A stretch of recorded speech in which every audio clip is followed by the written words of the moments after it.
beautiful faces. I love these braids though. Look, these are cute. The natural hair, we love to see it. Welcome to A Day in the Life. So I think we want to learn a little bit about you all. My name is Erica. I'm a rising sophomore. I went on my own dance studio. My name is Zion. I'm going to the 10th grade and I want to be a dermatologist. I want to be a missionary. And I really don't know what I want to do, but I would like to get in politics. I want to be a criminal justice lawyer. I want to be an OBGYN and actress. I want to be a cosmetologist, and that's my sister.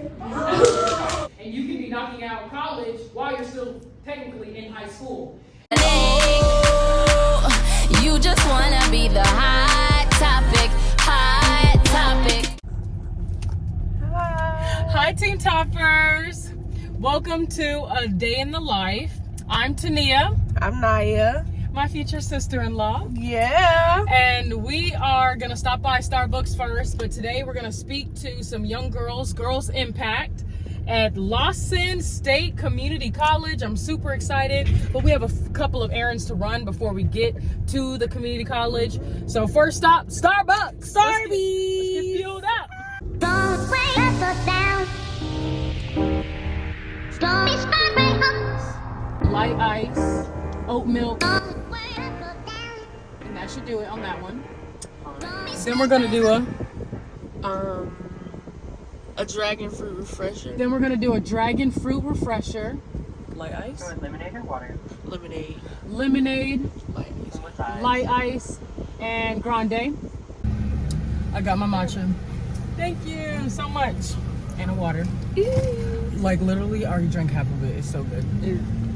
Matchas are really good. And the other drinks will be out in a minute. She got a refresher. A refresher. Okay, y'all, I got my drink. Mine is gone. Literally. But I got a strawberry Dragon fruit. strawberry dragon fruit refresher. So good. Let's give it a try.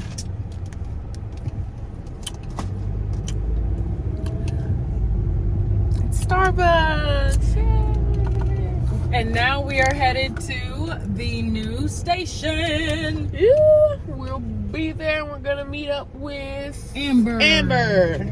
So we'll see you guys then. Don't break us down. Do let the pain you down. Don't start my hopes. Don't break us down. Do let the pain you down. All right, guys. So I'm here at the news station. I'm walking in, and I'm about to go check out the storm tracker. Let's go see what people are up to. Oh, the 11 o'clock show is going on. Okay, I'll show you.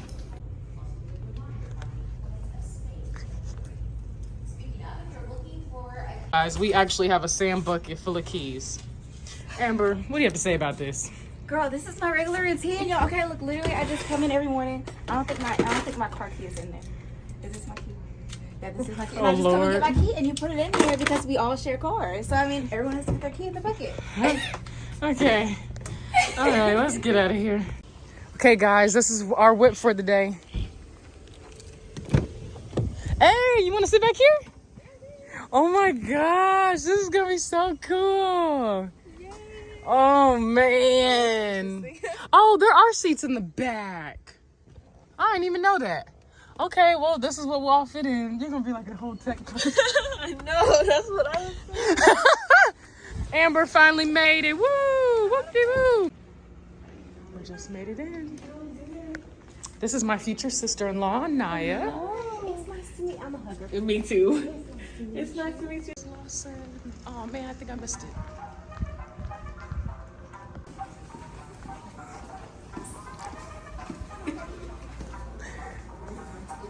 Oh, guys, we are here at Lawson State Community College. Amber, let's go.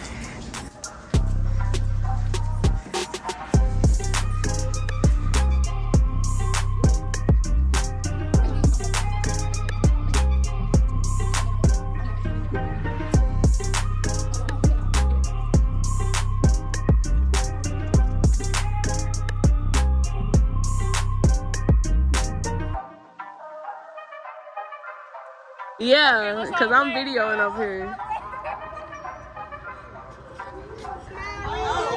might be able to call 6 Girls Impact! My name is Erica. I'm a rising sophomore. I want to open my own dance studio. My name is Ryan. I'm going to the 10th grade and I want to be a dermatologist. I want to be a missionary.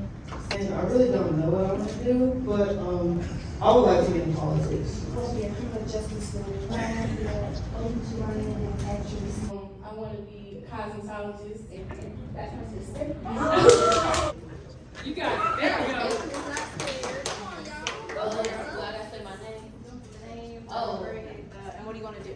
Okay. I'm Peyton. I'm going to the 10th grade, and I don't know what I'm going to do.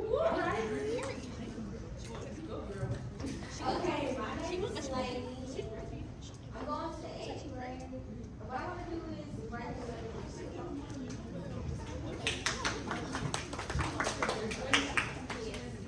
My name is Lacey, and I'm going to the 8th grade, and I'm going to medical field also. I'm going to the medical, and I want to be a medical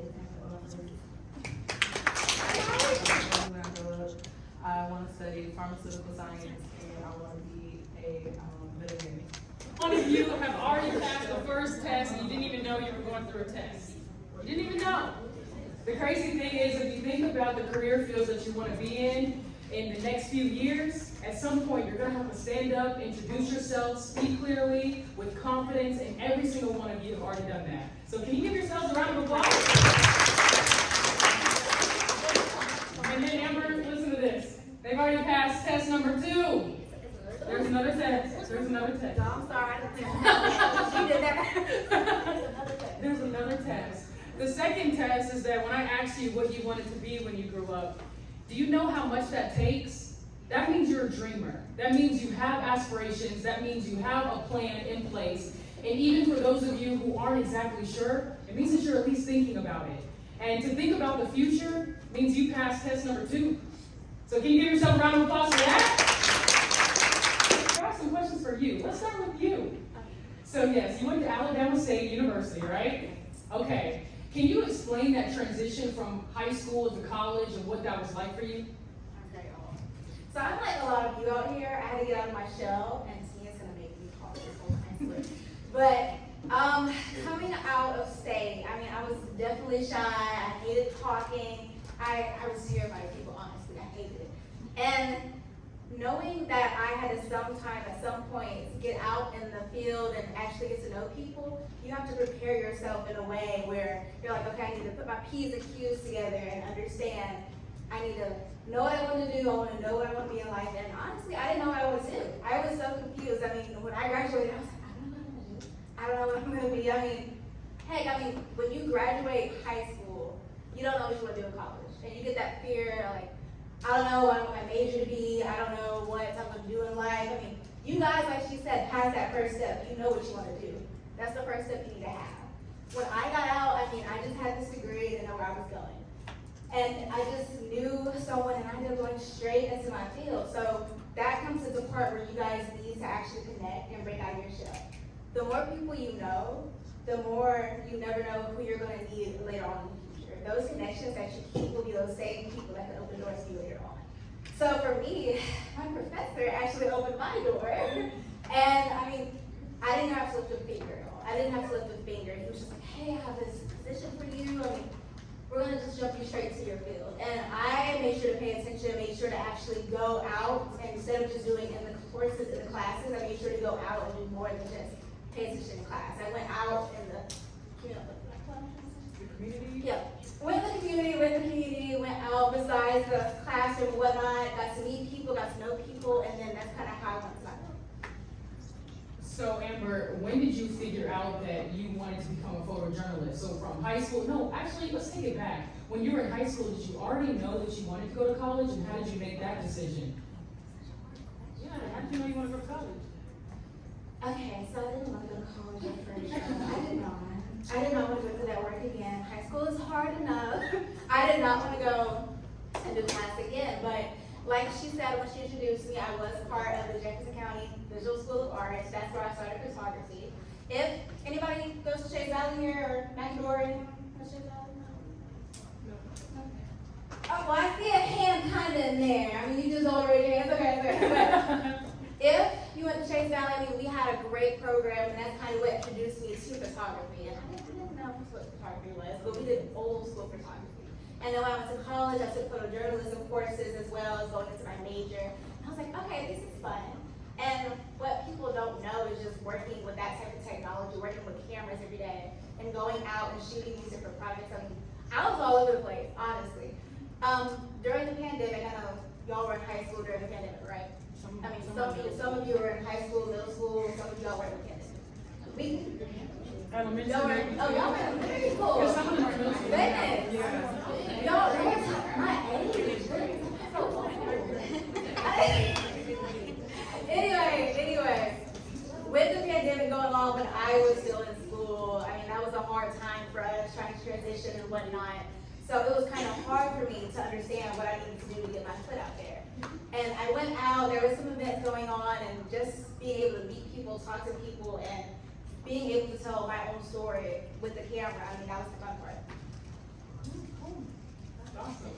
And so, Amber, at your time at Alabama State University, while you were there was a program for you to actually hands-on try out the career field before actually being in it. And then for some of you, do you know what a photojournalist does? Maybe? Okay, let's explain that. Explain what you do today. All right, so I kind of go through my day-to-day routine. As you guys know, I'm not sure if you're familiar with the news, but I do work with Good Day Alabama. So that's what people that you may see every day, like JJ, James Rogers, like those people. Mickey Ferguson, anyone who Mickey? Anybody know who Mickey is? Okay, so you guys know who I'm talking about. So What about James Spann? That's our rival. James Spann, right. We know who he is. We know who he is. We know who he is, but that's the thing. I wake up every day at 2 in the morning because my shift, 2 in the morning, guys, get up at 2 in the morning every day faithfully because my shift starts at 4 in the morning. So literally I'm working from 4 in the morning all the way to like noon or 1. So you guys will see hopefully soon what I had to do on my day-to-day basis. But what I do is I go out and work with reporters. So when you see them on TV, when you see them looking on ice in the different areas, that's me behind the camera. So sometimes they do their own thing, but that's me behind the camera working, making sure their light is good, making sure that the camera and the equipment is good. So that's kind of a little bit about what I do.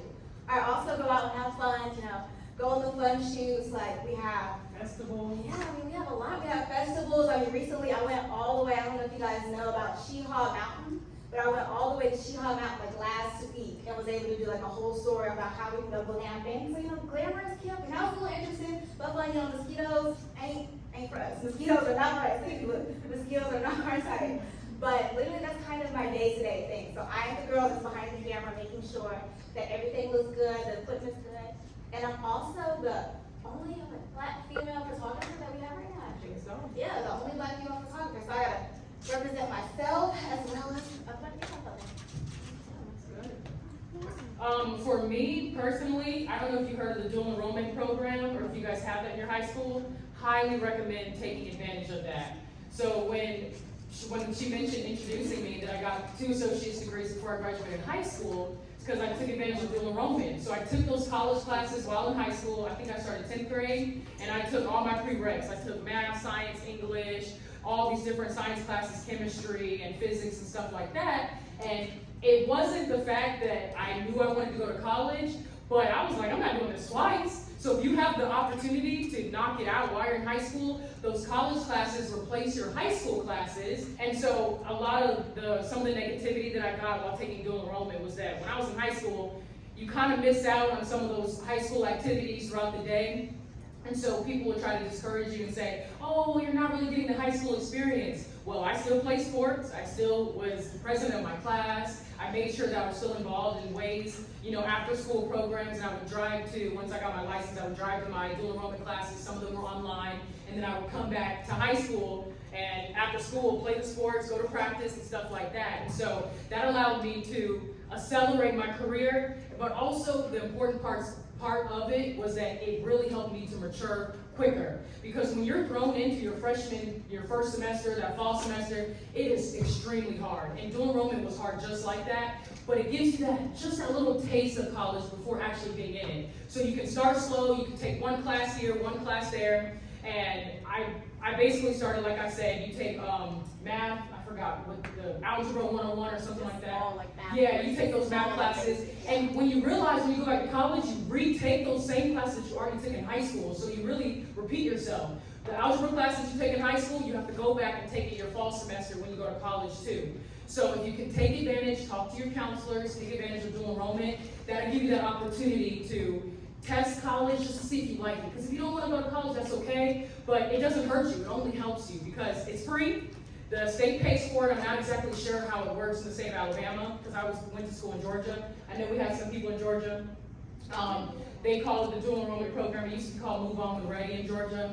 But I highly recommend you taking advantage of that. So I ended up taking classes full time, was like, man, this college stuff is nice. I went to a community school, so like Lawson State Community College might be a spot that you can get accepted into and take some of their classes. And the good thing about it is when you're first starting, most of the people in your classes are 18, 19, 20 years old, only a few years older than you, so you don't really feel left out. So it's a good chance to just taste college and see if that is what you want to do. And then not only that, it gives you that exposure to different career ideas that maybe you want to see if that's what you're interested in. So you can start taking those cosmetology electives and take certain electives that are related to maybe what you're interested in just to see if that's what you want to get into before actually spending money and going to college. So I did that, and I started in 10th grade. I started pretty early. I have an older sister who was a year ahead of me, and when she started her junior year, my dad put me in it as a sophomore. And so I started slow, took a few classes here and there, and then I ended up hearing about 8-week classes, and that changed the game for me. So every 8 weeks I was taking 2 or 3 classes. The whole semester I took about 4 to 6 college classes, and by the time I graduated, I have 2 associate's degrees. So I've got 1 in pre-nursing and then 1 in general studies. And they were just regular classes that exposed me to science, and once I knew that I could handle that, then I was like, hey, maybe meteorology school wouldn't be so bad. And so I applied to Mississippi State University, and I only had 2 years left, and so the hard classes were out the way. The part of college that makes it so difficult is really those prereqs, the chemistries, the physics. Once you get into your major, things get a little bit easier. I wouldn't say it's all the way easy, but at least it's something that you're interested in, or hopefully it's something you're interested in. Funny thing is, meteorology, I wasn't interested in it at all. I'm telling you guys. The thing that intrigued me the most about meteorology was that I knew that I was making a difference. Because I didn't see me in that field, I was like, Tania, it's hard, but you're going to do it so that someone else watching you in the future knows that it's possible. And that's what encouraged me to do meteorology. I was not a science nerd. I did not understand. I could figure out math, but I wasn't a genius in math either. Quite frankly, I felt like the dumbest person in my college classes at Mississippi State University. I was in a room full of white male, a few Anglo-American women, white women, and I think there was me and maybe like 2, 3 other African Americans, male and females within my classes. I graduated with one other. It's just me and this one girl that pushed through, and we made it through the meteorology program together. And so when I knew that I served a bigger purpose than me just suffering through math and science, that's when things shifted for me. So I changed my mindset, and that's the one thing I want you to do going into your career. Have fun, because college is still fun. There's still plenty of opportunities to go to parties, go to events, hang out on campus. Join different clubs and do things that you're interested in. I think I did the Black Voices Gospel Choir because I like to sing. So when you're figuring out what schools you want to go to, look at what they're offering first and see if that's what you're interested in. And then, hey, tour the campuses. Go to the campuses, meet some of the professors, see if that's something that would help maybe spark your interest in going to that specific school too. Okay, so a lot of you know, like I said, I went to Alabama State University. So as My mama's back here, she's gonna laugh. I was the party girl, y'all. I was the party girl at college. So like she said, it's okay to have fun. If I was able to go out and end up with straight A's, make sure you have fun. Don't be that person that holds yourself at the dorm all day. Because how are you gonna connect with anyone? How are you gonna be able to put yourself out there, get out of your shell? Make sure you also join organizations. That's where you're gonna meet lifelong friends, your connections that can help you out in it. When I was in college, I joined NAACP. I was also in a mentoring program, Rest Up Yourself. I was also a president of the National Society of Leadership and Success. So make sure you also put yourself in a leadership position if possible, because that gives you the skills needed in the real world when you're trying to figure out which way you want to go. That gives you skills needed to make sure you can survive out with people that you have to deal with on a daily basis. And you never know, you might have a boss that's one of those bosses that are kind of mean. So this gives you the skills needed where you can like prioritize yourself, make sure that you're organized, make sure that you know how to handle certain projects if need be and handle small groups. So make sure you're doing stuff like that. Question. How do you deal with like confrontation that where when you're let's say when you know you're right but someone telling you otherwise, but you know you're right, how do you deal with that? I've actually had that happen before. And me and my personality, I will argue someone down just to get a point across, but at a certain point you're kind of like enough is enough, and you don't want to stress yourself out to the point where you're trying to make a point to someone and they're just not listening to you. If you know you're in the right, that's gonna show later on that you were in the right and that person was in the wrong. And they might end up coming back and saying, hey, I'm sorry, I was in the wrong, I didn't wanna, admit that or whatnot. I mean, you wanna kill someone with kindness as much as possible. You don't wanna sit there, get irritated and sit there arguing with someone, honestly. And then confrontation, no one wants to deal with confrontation. That's kind of a hard thing to do, really. But you wanna sit there and think, don't really act before you say something, because you never know who's watching, you never know who can say what. So make sure you think before you act on something. Yeah, and to add on that, I just say pick your battles wisely. If it's not worth the confrontation and maybe just, hey, like, listen, I tried to tell you, you're going to figure out in just a couple minutes that you were wrong, so I'm going to just step over here. So pick your battles. I mean, like Amber was saying, kill them with kindness. If someone just won't let it go and they just think that they're right, let them think they're right. Okay, so about the dual enrollment, wouldn't it impact your GPA? Like, does it impact your GPA like AP? Great question. Dual enrollment classes, so you have to check the state that you're in, their rules. But for when I was in it, the classes work like an AP class. So when I made a C, I made a B. And every college class you take works as an AP class. And let me tell you the reason why it's better than an AP class. AP, you only get that credit if you take that test at the end of the class. And you have to study for it, and you have to make a certain score. But as long as you pass that college class, you get the credit. And it gives you the credit for both high school and college. So you really knock two birds out of one stone. And then with AP, you have to pay for those tests too. So at the end of the day, I mean, it's a win-win situation for the dual enrollment. Question?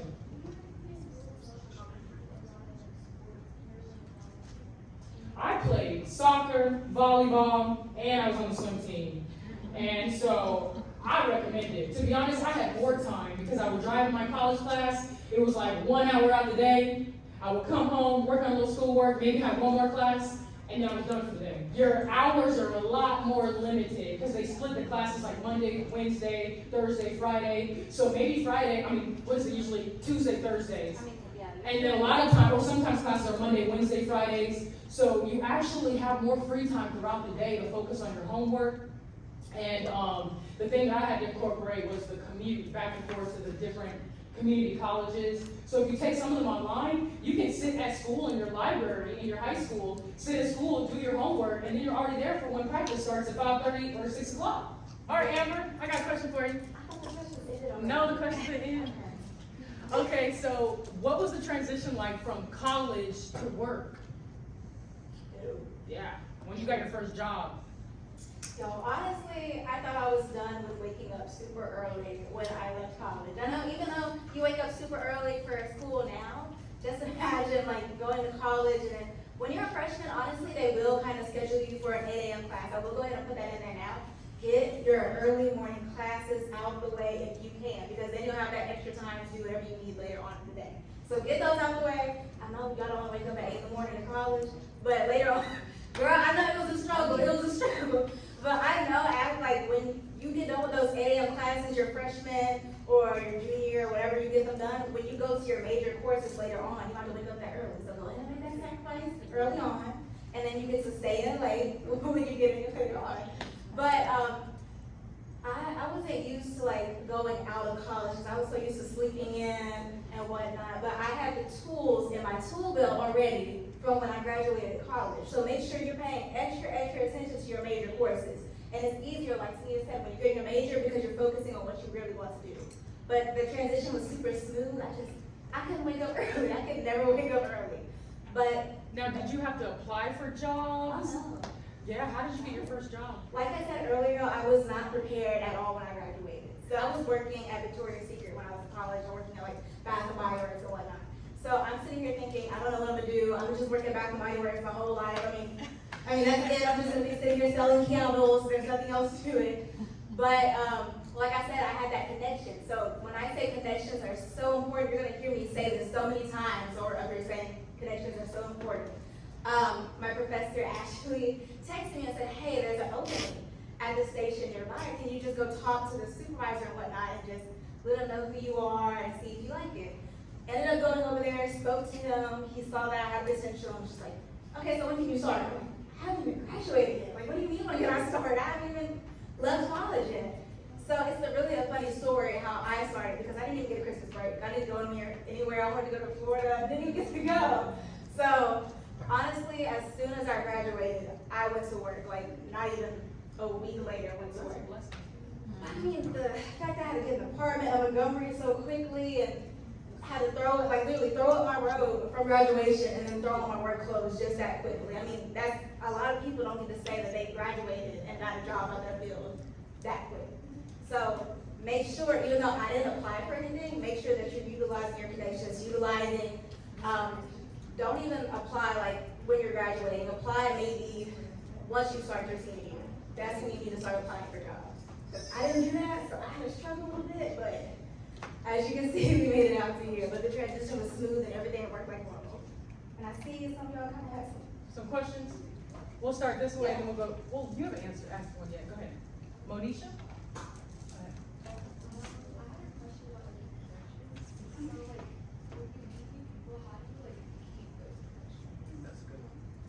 So a lot of people coming out of college, I didn't really speak to them, but keeping those connections, you want to make sure that when you go to events and you see them, you're always speaking like, hey, I remember you from such and such. Like, can we do this? Can we collab on this? Or what do you have going on? That's how you kind of keep those connections in a way. Or if you want to do an event later on with them, say, hey, I know that you're a part of, if they're a part of a club or anything like that, hey, I know you do this, hey, I know you're a part of this, would you like to collab on this type of thing? Or if you're in the same class, maybe in college, say, hey, do you want to do a study group? That's how you kind of keep those connections. I know once I graduated college, I didn't really speak to my friends as much, but I still kind of made sure to check in on them, and we made sure to collab with things and talk about things going on in life now. So make sure you're kind of still touching base with them, making sure you're talking to them whenever you see them. She basically just asks, how do you keep your connections once you meet people? That's a really hard one because I struggle with that. You meet them, you're like, oh yeah, we're gonna stay connected, and you never talk to them again. It's so easy to do that, and I just think my saying is just don't burn bridges. As long as you had a neutral relationship with someone and you might need them down the line, email them again, hold on to their contacts in your phone. So if you need to reach out, you just say, hey, listen, we met at this period in time, I'm dealing with this, do you have any advice on this? And they should be able to respond. So as long as, you don't have to talk to them every day, but as long as that mutual connection is always there, I feel like you're good, Honestly, I still talk to my professors. So you never know when you need them. That's a But good I one. talk to my professor asking for help, and maybe once a week, asking him if I do okay. So you never know. All right, guys, this is the end of the vlog. We are finishing the day with some food at Shake Shack. Amber's with us, and of course, not.